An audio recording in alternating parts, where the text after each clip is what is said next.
Fala pessoal, sejam bem-vindos em mais uma aula. Dessa vez estou acompanhado novamente com a nutricionista Regiane Abraim. Vamos falar hoje sobre emagrecimento e a pergunta que vale R$1 milhão, né, Regiane? Maoi!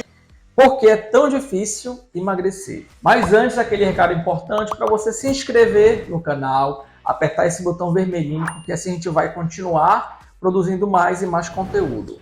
Mas vamos agora ao que interessa, né, Regiane? Por que nós engordamos? O que tu achas? O ganho de peso ele é multifatorial, né? A obesidade é uma doença hoje considerada doença multifatorial. Então não tem só porque aquela pessoa ingere muito além calorias do que ela necessita, ou não é só por conta de uma doença, ou não é só porque ela é sedentária. É tudo isso junto. E é por isso que é difícil tratar, porque ela exige um tratamento que vão afetar, né? Que vão atacar essas áreas diferentes da nossa vida. E nós que somos seres que gostamos da conformidade, do conformismo, se torna mais difícil mudar hábitos, principalmente em relação ao nosso hábito de sedentário, ao nosso hábito de comer mais comidas saborosas, que tenham mais gordura, mais açúcar, e em relação à doença, que a gente dificilmente faz um check-up como deveria, né? Literalmente é difícil emagrecer porque envolve mudança de hábito. Toda vez que a gente fala de hábito, o que a gente tem que pensar? Mudar estilo de vida, mudar o nível de atividade física, mudar a alimentação, fazer a higiene do sono. São tantos fatores que para tu conseguires manejar tudo isso, se torna em muitas situações um pouco, digamos assim, estressante para o paciente que está tentando mudar tudo isso de uma tacada só, ou às vezes ele acaba indo muito para o radicalismo, e aí não vai durar muito tempo, né, essa conduta. Não é sustentável. Né? Acaba não sendo sustentável, perfeito. Por isso que é difícil emagrecer. E hoje é muito perceptível que a facilidade em você utilizar de alimentos com alta demanda, densidade energética, e com o avanço da tecnologia a gente está realizando menos atividade física, essa que é real. Mesmo, até para sair, para ir atrás desses alimentos que já são muito facilmente encontrados, supermercado, a gente não vai mais no supermercado como antes, né? Simplesmente o supermercado pode vir a partir de um aplicativo de celular. Então pede delivery para supermercado, pede delivery para comida. E as escolhas é um cardápio gigantesco, né? Que a gente pode escolher para chegar em casa. Então isso também é um agravo. Eu diria que até para cortejar, né? Porque eu estava namorando com a Regiane, olha o que aconteceu. Eu tinha que passar para o outro lado da cidade, então corria 5 quilômetros, nadava, pedalava. Na primeira etapa, Charlinho sai de sua cidade e anda 200 quilômetros a pé em uma estrada cheia de caco de vidro, farpas e pedras pontudas. Gastava tantas calorias para poder chegar lá. Hoje não, existe um aplicativo que a pessoa mal sai de casa, passa né? Passa o dedo pro lado. Eu passo o dedo. Como é que tu sabe desse aplicativo? Me falaram desse aplicativo.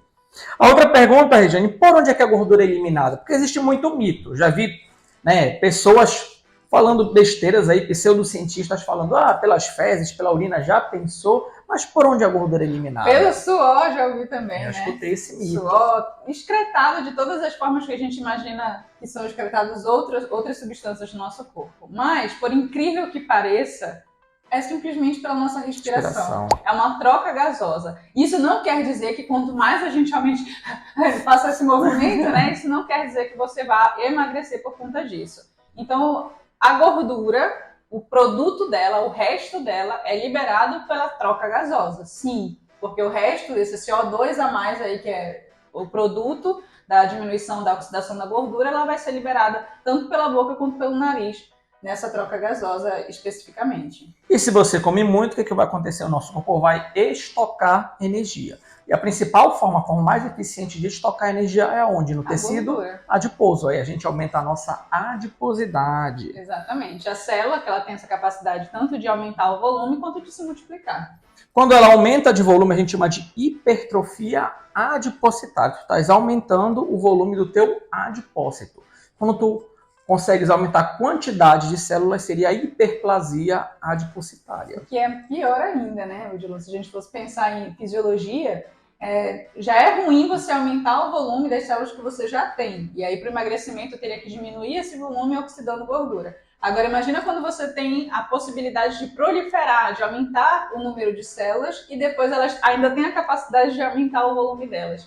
Isso é tenso, né, pra gente diminuir depois. E algumas fases do desenvolvimento estão mais relacionadas com a hiperplasia, a gestação, algumas fases do crescimento.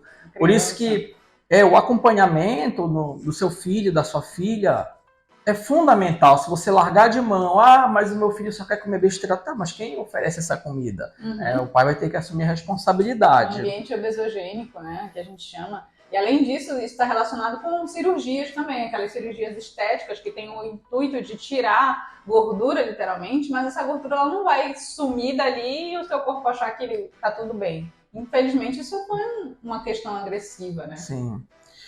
A outra pergunta, Regiane, gastar mais e comer menos é o segredo? Eu já escutei um filósofo falando que o segredo para você emagrecer é comer pouco e cagar muito.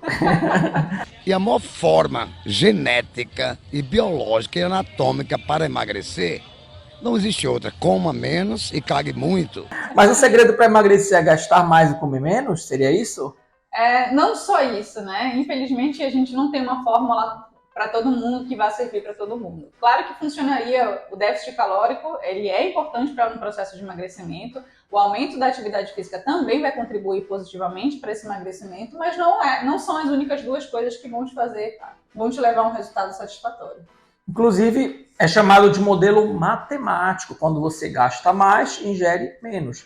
Aí você vai ter um déficit energético, ou um balanço energético negativo, e você vai começar a utilizar a tua reserva de energia, começar a utilizar esses adipócitos. Seria isso o modelo proposto. Só que não adianta você analisar unicamente o aspecto quantitativo, mas também o aspecto qualitativo, porque eu posso fazer uma dieta restrita até, mas com alimentos ruins, com escolhas ruins. Pensar em caloria, ela não é simplesmente qualquer alimento que tenha aquele número de caloria. Você tem que pensar na qualidade daquelas calorias. Eu sempre dou o exemplo de 90 quilocalorias de um brigadeiro e 90 quilocalorias de uma maçã. Elas vão repercutir de forma totalmente diferente no nosso corpo. Quando a gente ingere esses dois tipos de alimentos, a caloria, por mais que possa ser a mesma, dependendo da quantidade do brigadeiro, infelizmente a repercussão no nosso corpo não será a mesma. É isso, a repercussão fisiológica é diferente dependendo daquilo que você come. É isso. Seria isso. Então, muito cuidado. Então, nesse cenário seria isso, modelo matemático aliado com o modelo qualitativo, seria um segredo para o emagrecimento, digamos assim, sustentável. É levar em consideração a saciedade, a preferência do paciente, o que ele gosta realmente de comer, em quais momentos ele sente mais fome, de acordo com a rotina dele, se ele acorda mais cedo, dorme mais cedo, se ele acorda mais tarde, dorme mais tarde. Será que é interessante ele comer um pouco mais tarde? Isso já tem alguns estudos sendo levantados para que ele coma mais cedo, evite comer realmente mais tarde, mas também não é aquela coisa, depois das 18 horas não vou comer carboidrato, né? É outro mito, né, da nutrição. Mito, pelo amor de Deus.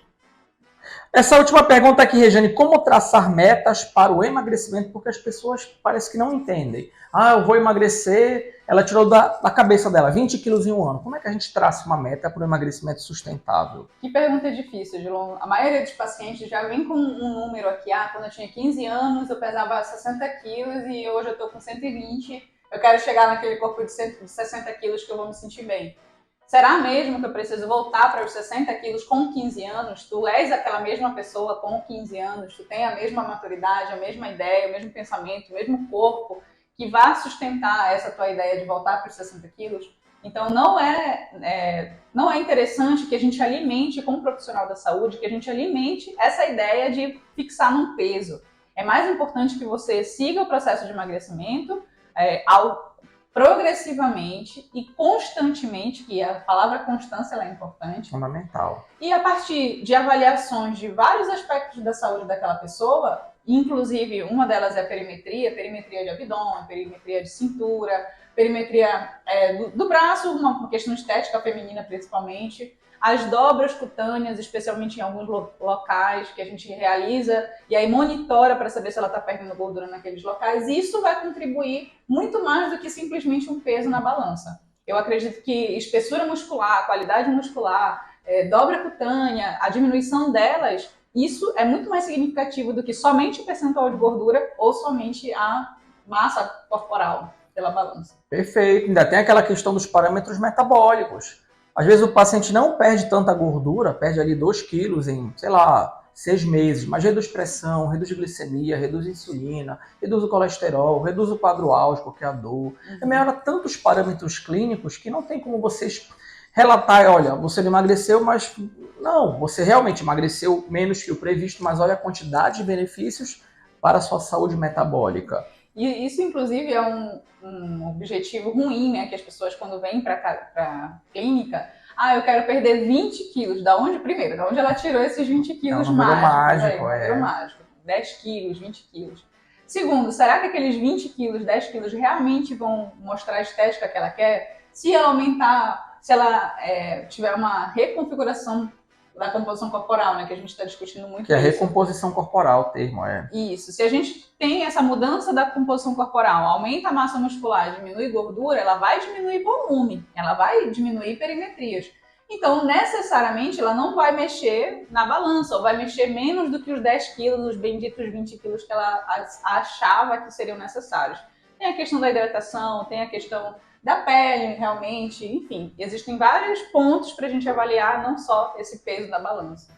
E só para deixar claro para vocês que o emagrecimento, como ele é algo crônico, ele tem que ser sustentável, a recomendação do OMS é que o paciente perca, ele reduza, ele diminua, no máximo 1 kg por semana, de meio quilo a 1 kg por semana, ou seja, você estaria extrapolando aí no mês 4 quilos, de 2 a 4 quilos, para você ter uma estimativa. E lembrando, João, que isso não é constante. Perfeito. Mês a mês, tu não vai manter o padrão de 4 quilos a cada mês. Eu perdi 4 quilos e mês que vem eu vou perder também. Infelizmente não acontece dessa forma. Nosso corpo não é uma máquina. Exatamente. E mesmo que não aconteça dessa forma, tudo bem. Porque é importante a gente também deixar claro para o paciente que o processo de emagrecimento ele não é uma linha que declina literalmente linearmente, né? Ela não é linear. Então você vai ter alguns percalços, vão ter algumas partes que vão subir. Essa semana eu emagreci 700 gramas, mas no final de semana eu já ganhei 500, né? Porque eu mudei, eu fui para o aniversário, foi o meu aniversário.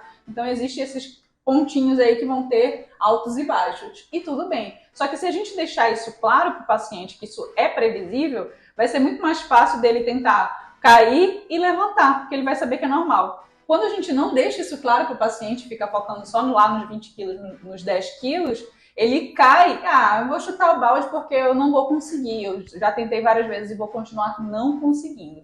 Perfeito, é isso. Vocês estão vendo que é uma pergunta muito complexa de ser respondida, são vários parâmetros que o profissional da saúde ele vai respeitar aí nessa tomada de decisão juntamente com você, porque a decisão ela é compartilhada. Isso mesmo. Galera, se vocês tiverem dúvidas, coloca aqui nos comentários. Foi um prazer participar, responder e até a próxima aula. Aquele abraço.